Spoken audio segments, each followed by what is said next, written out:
Hey, everybody. Welcome back once again. I am Nate Swick, host of the American Birding Podcast, and I'm joined here by the ABA's web developer, Greg Neise, and we are going to talk about birds and birding and take your questions here live. So if you have any questions, please let us know in the comments, and we'll be happy to get to them. Like most things, we're going to base a lot of this on what we see in the ABA's Facebook group. What's this bird? So we've got a bunch of bird ID things going on. A nice little PowerPoint presentation that I put together that Greg and I are going to try and do some high wire bird identification live. Hopefully it'll go a little better than last time, eh, Greg? Webzar, whatever. Webzar. Webzar. How you doing? How's migration going? It's actually I'm slowed good. down a lot here. Oh, it just exploded last night. We're going Yeah. to talk a little bit about that. Actually, this week, the Migration. weather in the Western Great Lakes has been frustrating. Yeah. But last night the gates opened, but not everywhere. We had a storm system that rolled through. Anyways, I noticed just before we went live here that Jen Brumfeld also reports that the Ohio lakefront is just gangbusters. I'm jealous of you guys. You are where we were about 10 days ago, which is actually pretty typical of the way migration works in the spring Yeah, around here. My being in North Carolina, where migration has, it's dribs and drops at this point now yeah, down here. We still got a few things moving through, but it is a lot quieter.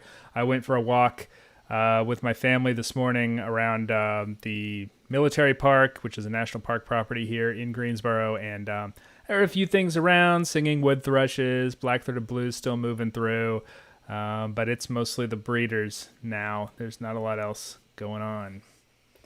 yeah. Well, one of the sort of litmus tests when you wake up in the morning and you're in the city like I am, Yeah.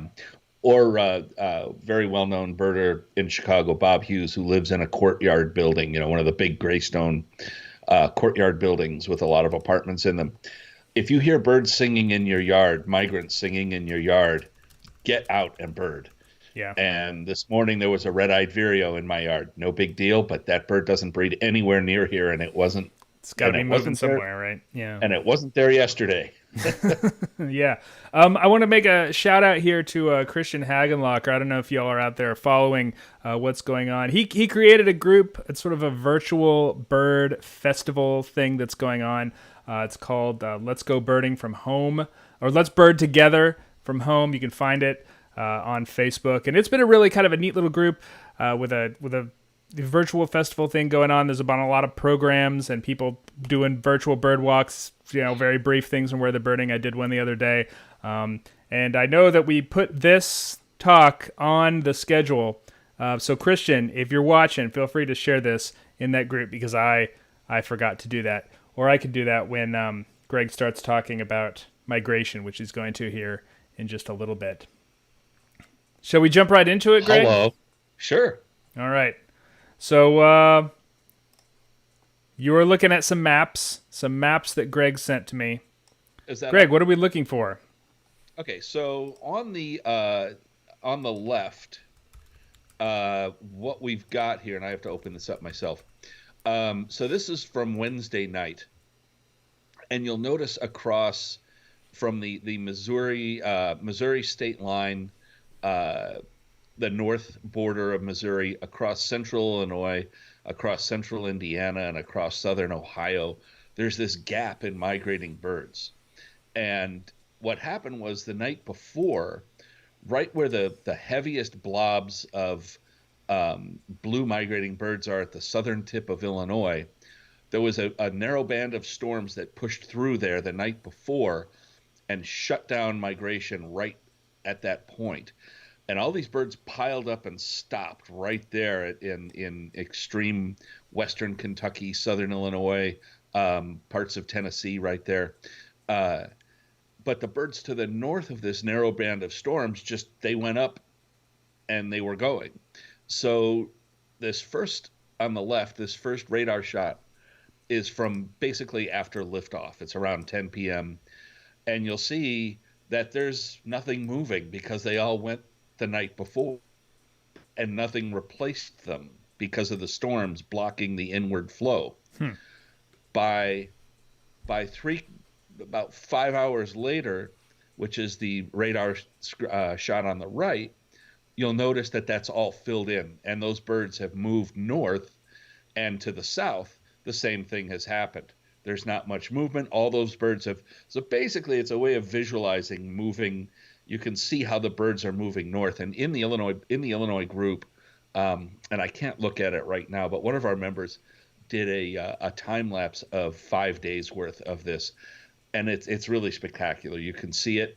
You can see the way that the storms sweep the birds and just stop their progress, and it's really quite phenomenal. But I'd never really seen anything like this before with this kind of a gap caused by the weather, and where you can really visualize the birds moving on both sides of it. That's really cool. I would like, if we're talking about kind of time-lapse things, I would like to draw attention to Kyle Horton, who is one of the eBird Macaulay Library Birdcast guys. If you are not following birdcast.info this time of year, it's almost like a weather prediction, except they predict birds, what birds are moving, what parts of the country they're moving in, what species are likely to be moving at this given point using eBird data. It's really pretty phenomenal. But he posted on Twitter a really long, like a time-lapse video of bird migration over I think it was over a week. It may have been like the first week of May.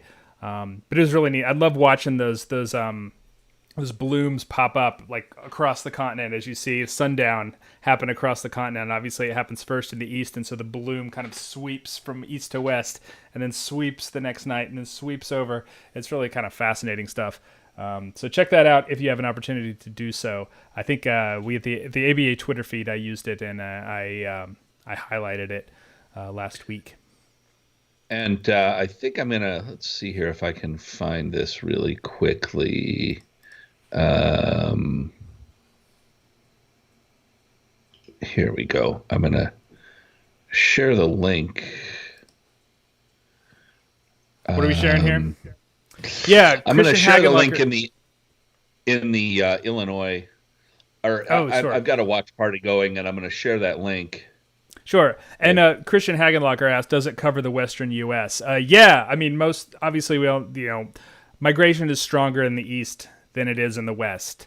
That's just sort of the nature of the geography of the continent, because there are mountains in the West, and they get in the way, essentially, of the birds migrating.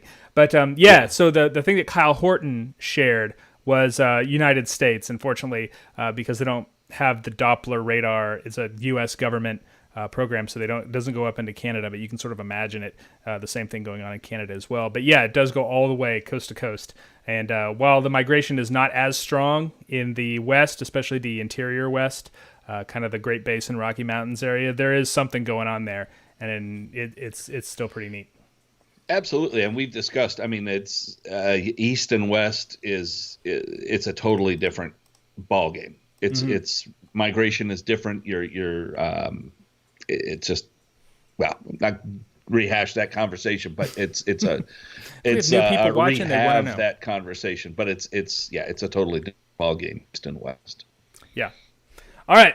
So migration is hopping right now around the Great Lakes, which makes the lack of the biggest week this week all the more sad, because this week would have been a huge one. It's usually that Friday, man. It's always, because I always go up on Monday and I leave on Friday, and it's like every year that Friday, the last Friday, the biggest week, is like the big day. Jeff Boughton's it's watching. Hey Jeff, how you doing? It's always the 15th. I mean, having run big birders days now for 10 years or more in the Great Lakes area, it's always May 15th. May 15th. I mean, yeah, one year it might be the 14th, one it may be the 16th because of weather, but it's May 15th. Yeah, it's because the birds have their little planners. They do. I mean, there's not. They do not procrastinate. It's like clockwork. I want to say hello to Jeff Boughton, who just says hello. Hey Jeff, are you still doing the live thing that you do on Saturdays? If you are, please let us know in the comments. Jeff Boughton, COA rep, does some amazing digiscoping stuff. We'll make sure that people know that he does like a digiscoping workshop or something on the weekends. I know he has the last couple weeks. So happy to plug that too, Jeff. If you're still doing it, drop the link here. I'm going to purposely flub the name, but feel the power of Kawa. Is it Kawa or Koa? I never get that. I can never get that right. I've been using the Promenade scope for 10 plus years now. It is phenomenal. Yeah. So, yeah, he points out that Connecticut warblers are popping up in Southwest Florida now. Yeah. Well, they're late. They're late birds for sure. They're one of the last ones to we'll come get through. them in Chicago next week. Yeah. Yes, Jeff Boughton says doing a talk on the Florida Keys Hawk Watch. So definitely check that out. Jeff, right feel free to post the link there if you want to. If you want people to do it, we'll go back to our birds here, to our PowerPoint presentation. I've got want to just point out real quick that for those of you in the watch parties, if you have any questions about anything relating to birds, just pop them in the comments, and we can see them, and we'll try to get to you. Yeah. So, sorry, go ahead, Nate. Dustin DeLange notes that one of the best migrations you've seen today, 21 species of warbler in Niagara, Ontario. Great Lakes, man, that's where it's at right now. Yep. Yeah, South Dakota, Noah Cook mentions, yeah. It seems like, so this year has been a little bit different than last year, because I remember last year being really hot, really fast. And at least for us in the southeast, that typically means that the birds are just going to shoot right on by. And we don't have a very good spring. And now if you guys get a little bit of cold weather like we did here in the north in the first week of May, last week of April, it tends to be much better down in the southeast because it holds birds down a little bit, or they're more likely to stop. If there are south winds and warm weather, they are just going to shoot right on by us. And this year has been a very good year for migration. A lot of North Carolina birders are saying. Yeah, and it's all around. It's for a lot of the warblers and things like orioles. It's all about flowering trees too, and the cold weather tends to prolong the flowering. There was one year we had hot weather in early April, and all the trees bloomed. Yeah, and then the blossoms fell off, and when warbler things came through in May, there was much less food for them, and they just kept going. They just book on out. Yeah. Yeah, so hope you're getting out and enjoying the birds. There's a lot of good stuff going on right now, especially north of me, sadly. All right, so we're going to talk about some migratory birds. I've got a good mix of passerines and shorebirds and stuff in our presentation today. So what I do is I typically just run through the last couple days in What's This Bird group, and I pick out some stuff that has been interesting, stuff that has been confusing, not too confusing, hopefully, that throws us off, but just stuff that is sort of indicative of the sort of birds that people are seeing outside right now. And this is one that a lot of people are pointing out. This is what's that? I won't jump it. What are you looking at on this bird, Greg? First thing that stands out to you? Well, the first thing that stands out is the dark lures on a fairly drab bird. The second thing is it's got a fairly heavy bill with a little hook at the tip. Yes, that makes it a vireo. Exactly. And the dark lures, Philadelphia vireo. It is Philadelphia vireo. But it's a real pale. It's a real pale example. In this time in May, you expect them to be all colored up and bright. This is a very drab individual that would give many people pause. Is this a warbling vireo? Is this a filly? This is a drab, maybe a female or first year Philadelphia vireo. Yeah, and I will say, as an eastern birder, Philadelphia and warbling vireo are a little bit easier for us than they are perhaps out west. Every time What's This Bird, someone throws up a western warbling vireo, which tends to be more yellow, more distinct face pattern. They do often have kind of a dark lure, that space between the bill and the eye. And if I don't look at the location of where that photo was taken, it's a mistake I've made. calling it a Philadelphia vireo. Those Western warbling Yeah. vireos look a lot like Philly vireos, and to the point where a lot of people believe Eastern warbling vireo and Western warbling vireo should actually be two different species.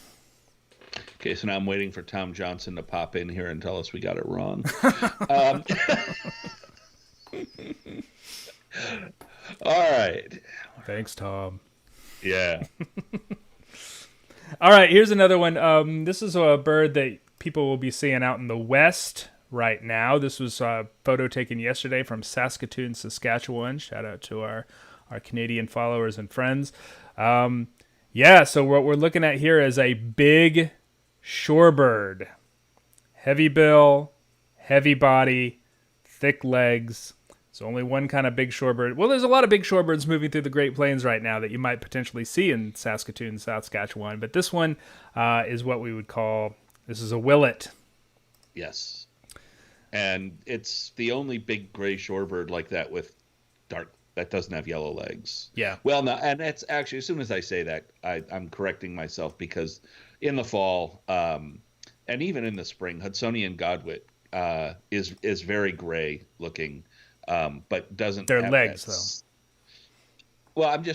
Well, they have gray legs too. Well, female. They have dark gray legs. Female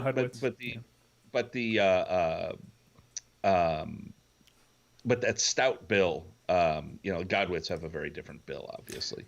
Yeah, really long, sort of upturned a little bit. Although Hudsonian godwit is one of the kind of more willety of the godwits. It's not as big and chunky, and you see a marbled godwit, that is a massive bird, even when it's next to a willet. Now, willet and Hudsonian godwit are a little bit similar in size. I love this bird because those of us who live on the East Coast, this is what we would call a western willet. It's another group. Correct. Eastern and Western willet, two completely different populations, don't breed anywhere near each other, actually can be identified in the field without too much. I think they're easier to identify in the field than some of our other shorebird pairs like dowitchers and some of the peeps for sure. Here on the East Coast, we have Eastern willets, which are much more finely barred, much more distinct, and they're breeding in our salt marshes rather than on the Great Plains. They've spent the winter in the Caribbean and northern South America. Now, I just always come up with anecdotal stuff that I see and just kind of blurt it out. But it seems to me that one of the things you notice between Eastern and Western willets is that Eastern willets, they look rougher and scruffier, and they're just the bill is shorter and heavier. Yeah. And I mean it's subtle, but it's very noticeable. Yeah. But I wonder if that's from their eating crabs a lot more than Western willets. It's because you have to be rougher to take on a crab. Well, you got to think living in salt marshes. Fiddler crabs. Yeah. Yeah, I mean living in salt marshes basically most of their lives, and on salt beaches, there's a lot of crabs in their diet. Mm-hmm. And, there's tons of those little mud fiddler crabs all through the salt marshes in the east part of the East Coast. And when you look at some birds that have evolved to feeding on crabs, like crab plover with that massive bill, Wilson's plover, Wilson's plover, that we may be kind of witnessing these two diverging, and anyway.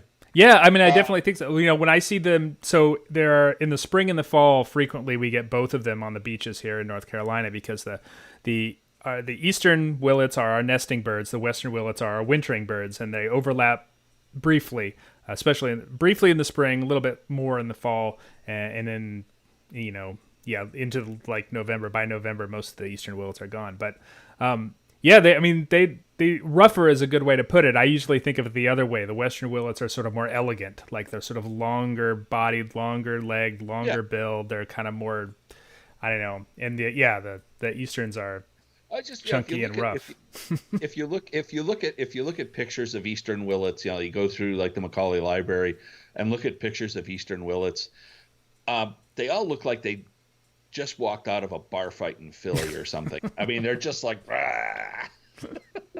I'm going to take that. I should have put that in a Lilia, field guide. I'll look for that in a there field you guide. go. Eastern willet. Lilia from New Mexico chimes in to say hello, and she says she's got wren tits, bush tits, titmice, black-headed grosbeaks, waxwings, mountain chickadees, and all kinds of things moving through. So, yes, there is migration. There is songbird migration in the West. Yeah.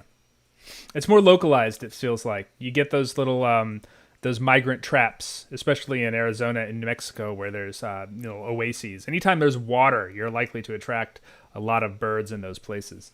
So if you have a yard, put out a water feature. It's almost better than a feeder in some parts of the West. All right. Yeah, so willet. Okay. But I put it under willet. All right, so I got So let's answer some questions. We got a few questions, Greg.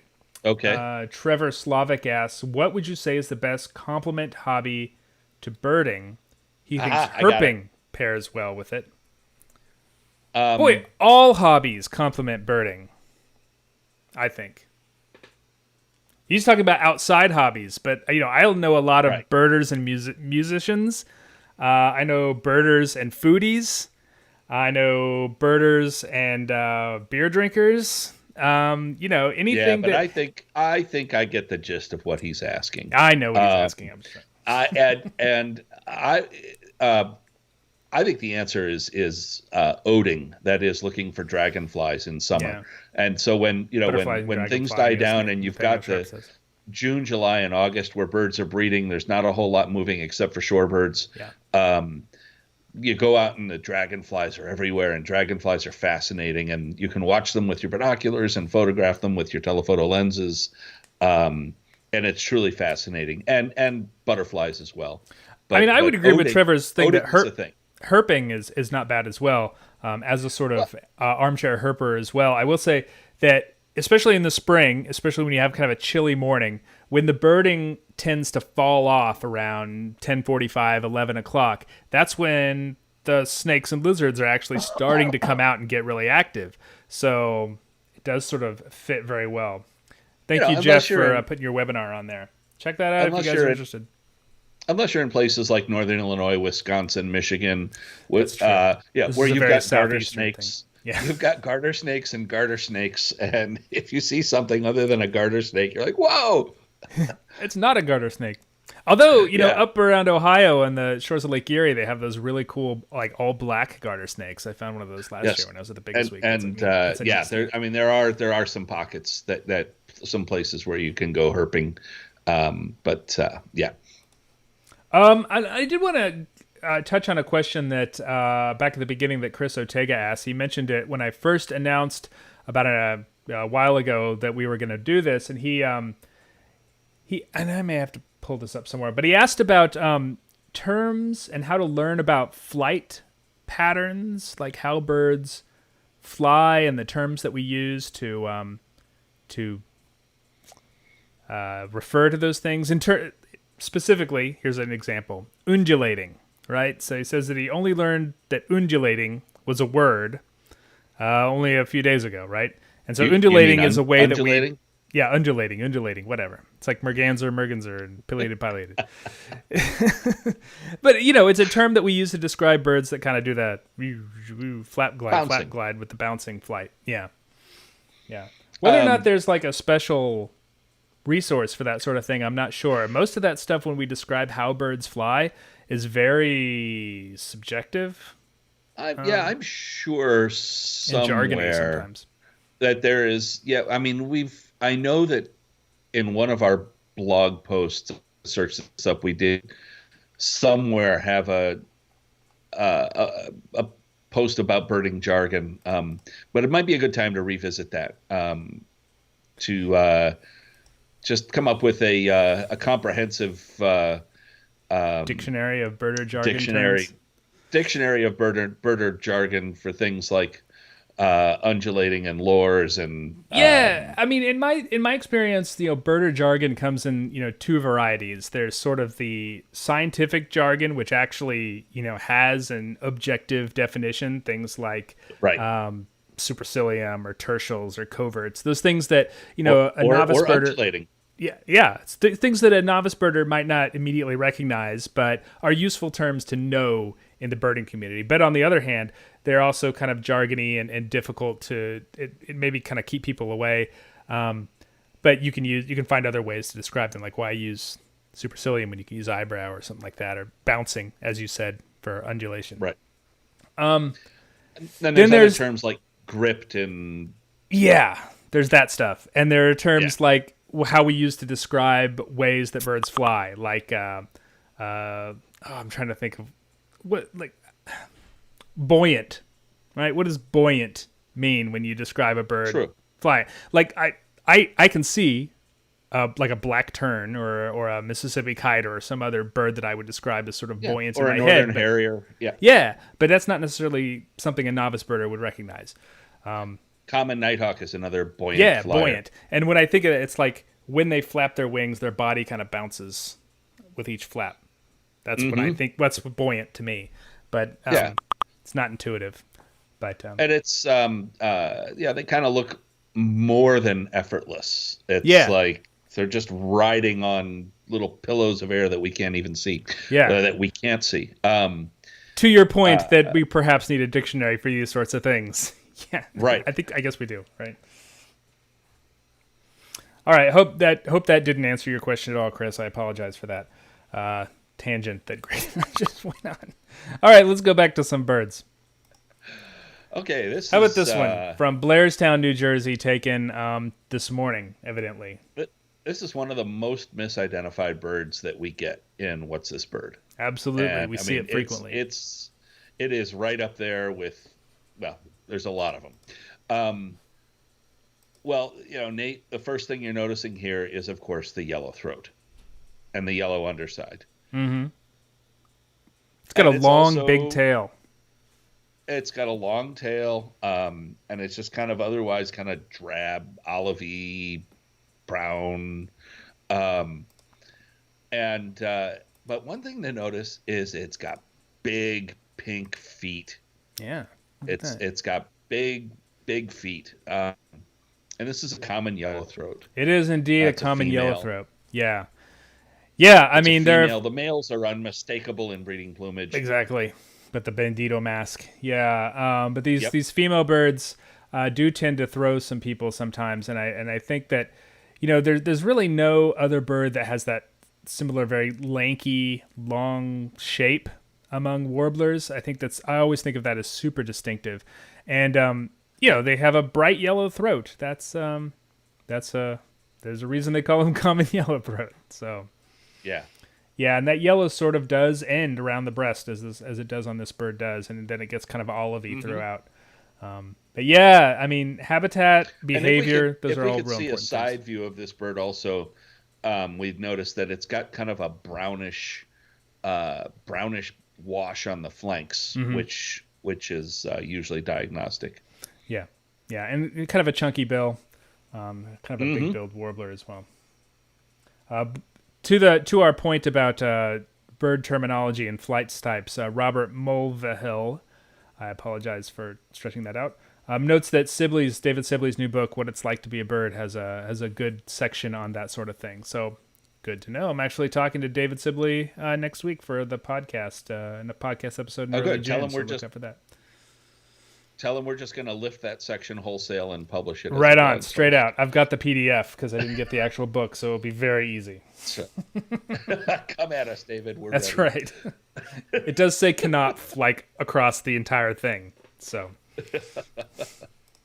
all right. So we've got a photo of some terns here from Texas City, Texas, taken earlier this week.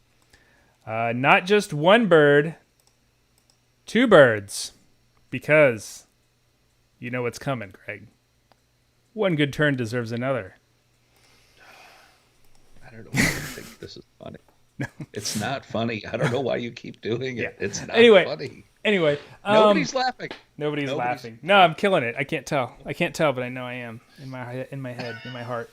All right, so we got two terns here on a beach. One is extremely large. The other one is a little bit smaller. The original observer. So now how do you know it's extremely large? That's I'm going to cut in a tangent here. Yeah. we had a post. We've had a couple of posts recently on What's This Bird. One that sticks out in my memory was yesterday or maybe even this morning. Um, but it happens frequently where people post a picture and they say this bird was huge and it had to be at least this big, It and happens a then lot. it's Yeah.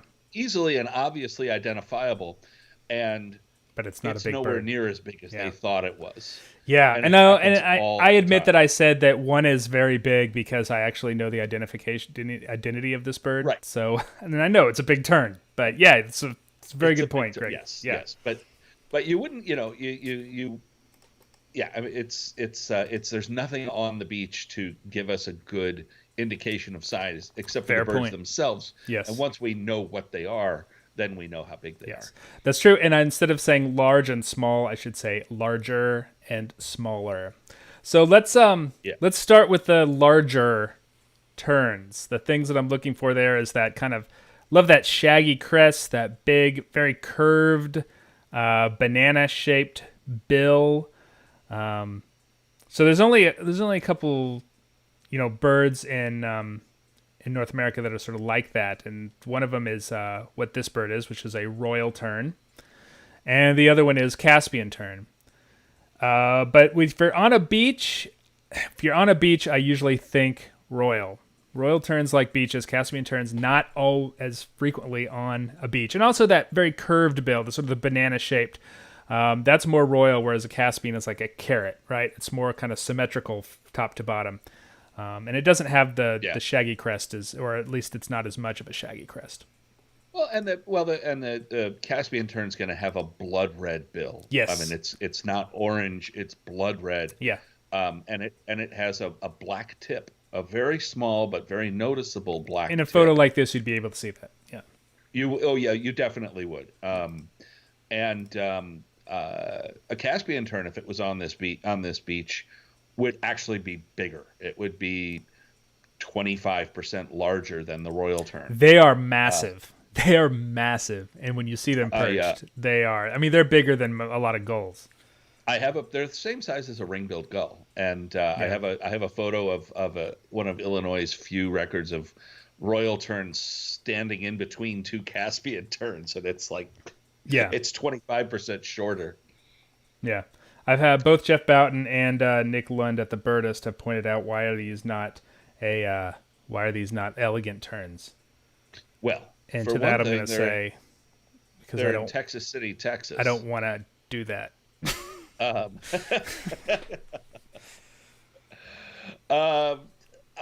Without referencing anything, since we know, at least one of these birds is a royal tern, elegance. Well, I mean, look at from what I can see here. The elegant bills, terns generally, I mean, in places where they both bills overlap, are just too heavy. like southern. The bills yeah, are the just bills too are heavy. Yeah, elegant tern has a real thin bill. Yeah, and it's got a long decurved bill. Yeah. Which sort of looks like that middle bird almost a little bit. It's sort of elegant-y, but I'm not going to go there. And I think it's a little too big. Elegant tern's a little smaller and slimmer. I think the legs are a little shorter. Yeah. Yeah, an elegant sitting next to a royal tern, I think you might be able to identify. A matter of degrees, obviously, but it would be easier. They would stand out a little bit more than any of these three birds do. All right, so moving on to the small terns right here. So for my money, those small sterna terns, and by that I mean common Arctic Forster's roseate, are one of the more difficult identification challenges in North America. They can be quite tough, but I would feel pretty confident calling both of these birds common terns because, well, on the adult bird, the older bird with more complete plumage, which is the one on the right, that bill is pretty dark. I would think like a Forster's tern would be a lot more orange. Like I would be able to tell that from here. Yeah. And perhaps, Forster's terns are also extremely long and sort of short-legged. Or are they? No, they're not really very short-legged. They're sort of long. They're not short-legged, but they're bigger. They're bigger. Yeah. It's a heavier bird. It's a bigger bird. Like you said, it's definitely a longer bird. Yeah. And they should be showing white. They have silvery wingtips, and by this time of year, we should see now. could get one that doesn't have the wingtips, the primaries molted yet. Yeah. But those primaries should be white. I Yeah. mean, they should be silvery white. And you can sort of see that on the back, on the one that's behind it. You can see that the tip of the tail comes out behind the head of the one, and what you can see, it's pretty pale. But Yeah. I mean, especially what we're looking at is what we call the carpal bar, right? So this big spot of black on both of these birds, actually. That common tern is most common in common tern. I can't tell if that's shadow on the adult from the scapulars or not, because the picture's kind of small for the one that I'm looking at. Yeah. But the bill on the adult adult plumaged bird, the right is just too small for Forster's. Forster's has a big honking orange bill with a black tip. Mm-hmm. And as far as Arctic tern has little weebly little legs, and it looks like it's rubbing its belly on the sand, even when it's not. Yes, and and a really tiny little bill too. Like that bill is real small on an Arctic tern. And little short legs. Yeah. Now, a roseate tern, which is the other confusion species, I would think would be extremely rare in Texas, in the upper Texas coast. But they would have a longer. I mean, the wings are super long on roseate tern, and they're really pale. Like they're really pretty pale on the back and on the wings. Yeah, it would have a longer, thinner bill. I mean, it wouldn't look like that. Yeah. All right. So yeah, there we are. Royal tern, common terns. Yes. I'm sorry. I'm just looking at some comments that we've gotten on other places. Periscope. Sorry, I can't do more than one thing at a time because it screws up. Matt Iglesky in the Illinois group says, I'd say in the Great Lakes, Caspian terns are very often at the beach. Yeah. Yes, they are, Matt. That's a Great Lakes thing. I'll tell you, for where I live in North Carolina, I see royal terns on the beach and Caspian terns a little bit off the beach, frequently on the Sound. They don't always sit on the beach. They'll sit on the Sound side, which is a weird, probably extremely localized status and distribution. I didn't even catch you. I didn't even catch you seeing that. Yeah. What's that? Shows how much. I didn't even catch you saying that. In fact, that shows how much I'm paying attention to you.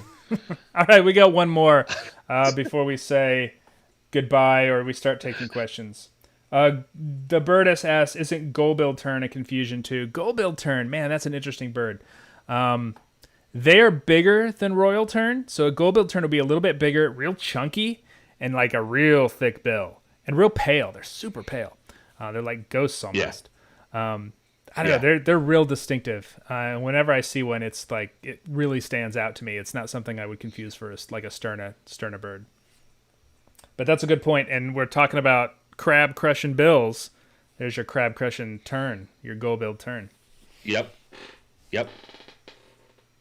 All right, so we got a warbler here from Minnesota, up in northern Minnesota, and I will tell you, this one confused me a little bit when I threw it up, because my first impression, the face especially, gives me a very pine warbler feel. The bill looked awfully big, and then those kind of double eye arcs, but then you look down at the rest of the bird, and you see that it does not have any wing bars, at least not any obvious ones. And it's that same kind of concolorous, yellowy green all the way to the back. So this makes it an orange-crowned warbler, which is an... Yeah, and... Yeah, go ahead. Sorry, go ahead.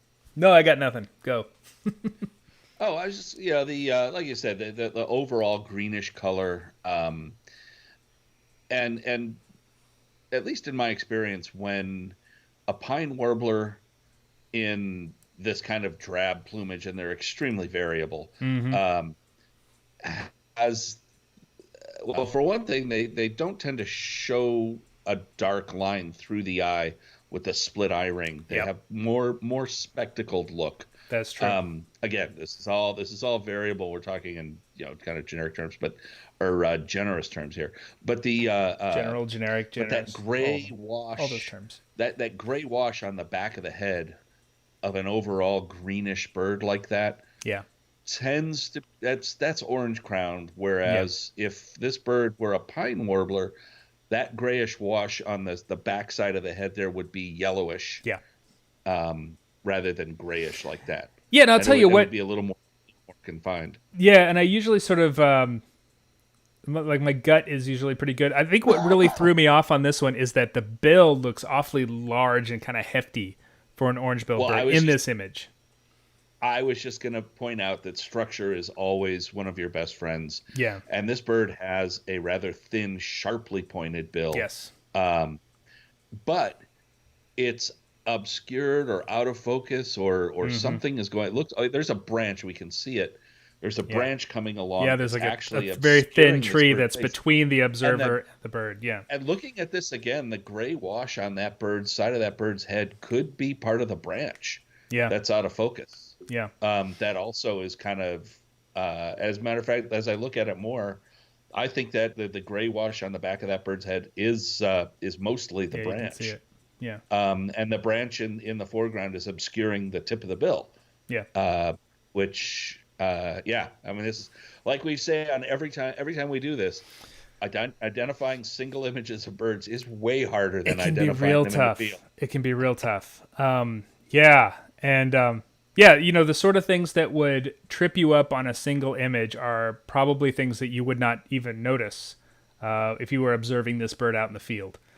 Absolutely. It's an interesting challenge.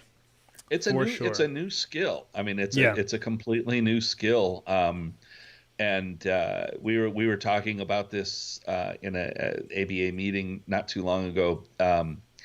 About how there's a new kind of birding that is point your camera at the moving thing and then figure out what it is later from the image. Yeah. And I've been doing that the last couple of weeks. And I say it's kind of fun because it's new. But I haven't even been bringing binoculars at all. I just the camera and nothing else. Oh my goodness.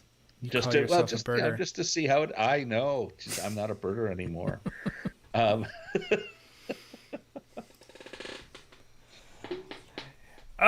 So if anyone has any questions, comments, anything, leave them. We're happy to tackle them as best we can.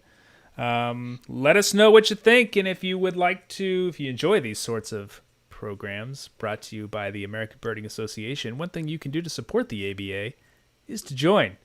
ABA.org/join. You can get a regular membership or an e-membership, or if you're a student, you can get a student membership. Frank Lehman has a question that is not identification related, so definitely something that Greg and I can tackle right in our wheelhouse. Do you guys have a personal spark bird or nemesis birds? Oh, yeah. Of course. Shall we share what they are? I suppose that's what he's leading to. I don't know. Well, it's a mystery. It's part of the mystery of us. You go ahead first. What's your spark bird and what's your nemesis? All right, so I got a couple spark birds. I'll do the best one first. The first one first. What kind of an engine are you? Multiple spark plugs? My birding career has gone through several iterations, and I have a bird that represents each one. But the first one, when I first started birding when I was a teenager, I lived kind of out in the sticks, and we lived by a river, and I spent a lot of time on the river catching snakes and turtles and whatnot and bugs. Birds kind of came because we had a lot of field guides around the house, and so I would start looking through them. So when I would float the river, this is in Southwest Missouri, I'd float the river, and I started hearing this really weird sound coming from a willow grove around one of the curves of the river, this really odd, ratchety song. And it was really bugging me. I was trying to figure out what it is. And so over several days, I would get really close and I would try to figure it out. And I finally saw this bird, little green bird, yellow on it, real loud voice. Took it back, went to my field guides, tried to figure out what it was based on what I saw and what I heard. And it turns out it was a white-eyed vireo. So white-eyed vireo was the very first bird that I actually went through all the processes of trying to figure out what it was, from observing the bird, both sight and sound, and then taking it to a field guide to try and figure out what I'd seen, and that was it. And I kind of got hooked from there. And that correctly sleuthing it out is like that is a fun fire. Process. Yeah. Well, it's the fire that ignites a birder. Totally. The first time when you do, like you described it so beautifully. You the first time you do that, it's like, all right, now I got to. It's like a treasure map. Yeah. Yeah, it is. It is. Yeah. So what was your second spark? Oh, so my second spark bird. So I was really serious into birds as a kid, and then because I was the only young birder in my state, I kind of stopped doing it for a while when I got into high school and college because I was doing other things, or at least I didn't do it as seriously. And so I came back to birding when I was on a hike with my wife. It was on our honeymoon in the Appalachians of North Carolina, just north of Asheville. And I'd kind of paying attention to the birds that were around, and I heard a sound I didn't immediately recognize, so I started pishing. It's like muscle memory. The pishing comes back, and Sure. right at like a bullet at my head came a male black-throated blue warbler, and right in at me, sat like maybe 5 feet away, and that was such a cool bird because I grew up in Missouri, and that's not a super common migrant in the No, western they're part of hard to get Missouri at in all. Missouri. Yeah. Yeah. And so that was always a bird that I'd look through in the field guides and be like, oh man, I wish I could see that, because I always thought they looked like the flag of Estonia. Go look at the flag of Estonia. It's a black and white, black-throated blue warbler. And so I always thought they were cool looking. And seeing one was cool, and I got a new pair of binoculars right after that and got into it, and I haven't looked back since. So that's my spark. I do have some nemesis birds. I have stories about those too. What's your nemesis bird? All right, so I have one. Well, it's ruffed grouse. The less said, the better. It's very frustrating. But I do also have a nemesis, one single black-headed gull that wintered for several years at Lake Mattamuskeet National Wildlife Refuge in eastern North Carolina. I must have gone after that bird like 6 or 7 individual times and never saw it. Still don't have black-headed gull for the state. Real annoying. On the Illinois group, Paula Edgar says she is going to join the ABA. Thank you, Paula, and welcome. Hooray! Yeah. So my spark bird, I remember it like it was yesterday. I was 9 years old, maybe 10. I'm bad at math. I think I was 10. Anyways, it was in Lincoln Park, and I had gotten the birding bug, and I was kind of at the same stage you were with your spark white-eyed vireo, where I was going through the field guides. I was at home at night, just going through the Peterson guide and learning all the birds I might see in the park, and just just devouring the books as much as I could get them. And one of the birds that really stuck out in my brain in the book that I wanted to see because it was just so cool looking, I would go out and look for in the park across the street from my house, where there was a bird walk led by people from the local Audubon Society every three days a week during migration. And I would ditch school and go on this bird walk 3 days a week. And I got ahead of the group, and I saw a bird on a tree trunk, and there was a red-breasted nuthatch. Oh, it's a cool looking bird. And that was like the number one thing I wanted to find. And I found it. It was my lifer. I immediately identified it, and I went running back to get the rest of the group to show it to them. I was really lucky to have leading that day was Jerry Sullivan, who used to write for the Chicago Reader a column called Field and Street about urban wildlife. And he is a phenomenal author. It was a fantastic column. And he was leading the group that day. And when he came up, he went into mentor mode and was explaining to the group why I was so excited about it and everything. I just, the furnace just like was stoked, and now the burning fire was uncontrollable. Yeah. But Greg, does it look like a flag?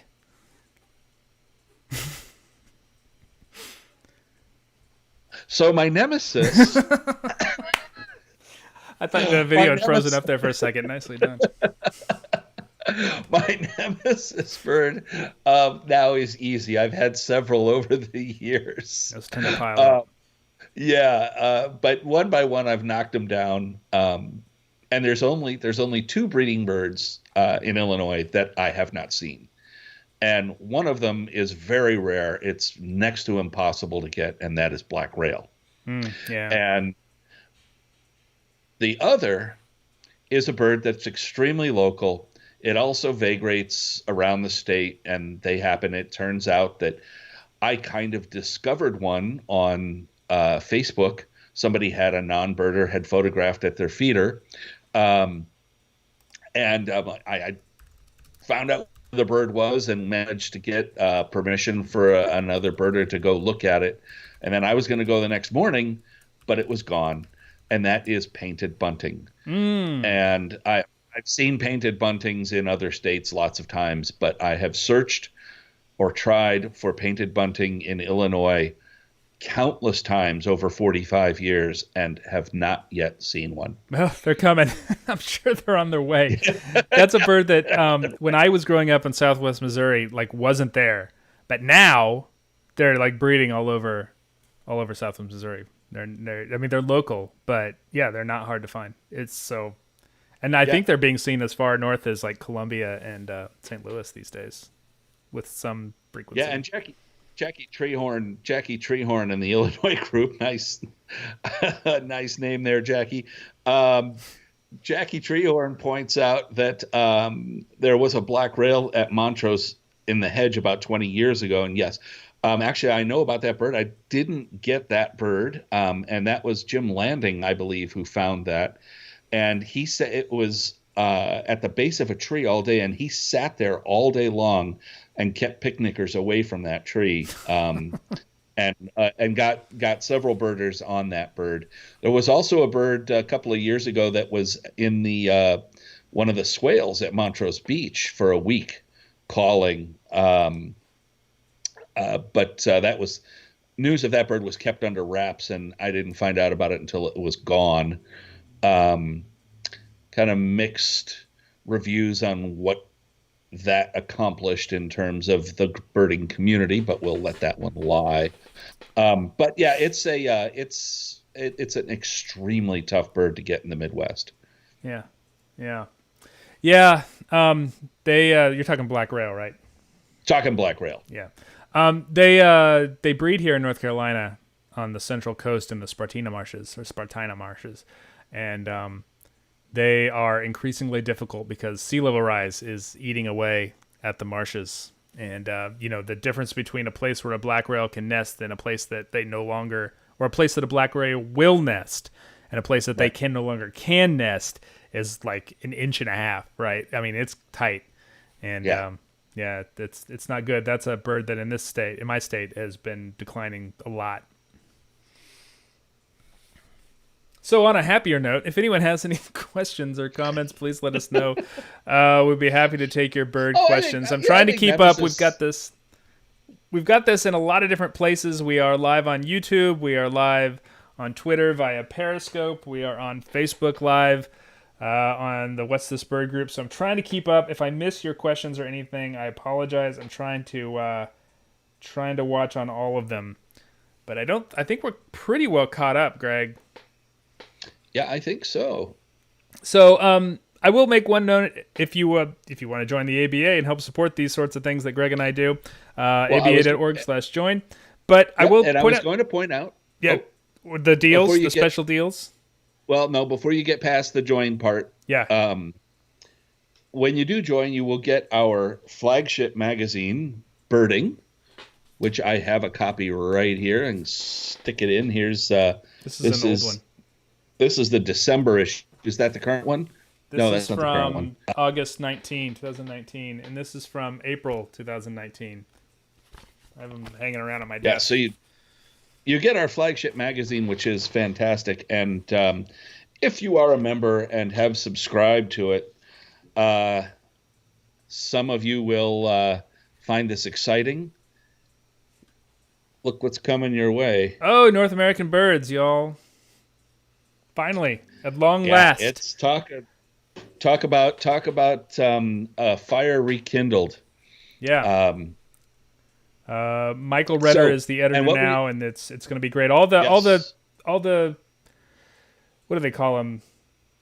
Local bird records. Regional reports are going to be online, So you'll be able to find those online. They'll be searchable, which is something that people have been asking for a very long time. And also, but the magazine itself that you get is all the amazing, in-depth, super detailed stuff about birds and bird distribution that you would ever want. In recent years, probably the most notorious North American Birds article was like the 15-page treatise on the mystery shrike from Northern California that ended up being a hybrid. Yeah, cool bird. A lot of pages on that, but this is the place where you're gonna get that sort of stuff. So North American Birds, if you're interested. Also, members get special deals. Princeton University Press, makers of fine bird books, you get a 30% discount to all Princeton University Press titles, including things like Birds of Europe, Rare Birds of North America, the Amazing Seabird Guides by Steve Howell. I have them in my bookshelf, but it's not immediately behind me, so I can't grab them. But Princeton University Press is giving a 30% discount on Birds of Peru. Look at this thing. You can use it as a booster seat. I do, actually. But and also Cornell's Birds of the World database is giving ABA members a 15% discount. So being an ABA member pays off. Rodney Wright asks, how long has ABA had the Bird of the Year, and where can we find previous ones? That's a great question. This year, the Cedar Waxwing is our 10th year. 10th year to do the Bird of the Year is number 10. Where can we find the previous ones? Boy, that's a good question. I don't think we have them. We do, actually. Yeah, they're on the website. If the current one, like you said, is Cedar Waxwing. The previous ones are all in Birding Magazine. And if you look through, so if you go to aba.org/magazine, you will see all of the covers and, on whatever January issue, going back to, I think 2011 was the first year we did this. Yeah, I think so. It was soon after Jeff Gordon became president of the ABA. Yeah, I think it was 2011. It was American Kestrel was the first Bird of the Year. So scroll down through the covers and see the American Kestrel on the cover. And then every 6 or so after that, you'll see a painting on the cover of the Bird of the Year. Click that, and that will take you to a little discussion of the Bird of the Year. If you're a member, you can then click through to the actual magazine archive and read all about the Bird of the Year in the magazine. Now that we've done all our selling, if no one else has any questions, and I don't see any, we're coming up on 2:00, so that means we've been doing this for an hour. I don't want to steal your entire day. It's a beautiful day outside, at least where I am. So go out and enjoy it. It just turned into a beautiful day here. Yeah, if you're on, so probably not so good for migrants now. Those nasty days always seem to be the best ones. No, we got bright sunshine and north winds now, and everything stopped until it turns back around. All right, so I want to say goodbye to everybody. Thank you for watching. Thank you for participating. We will be back next week, come rain or come shine, or high water, or any of those things. Adios, folks. Adios.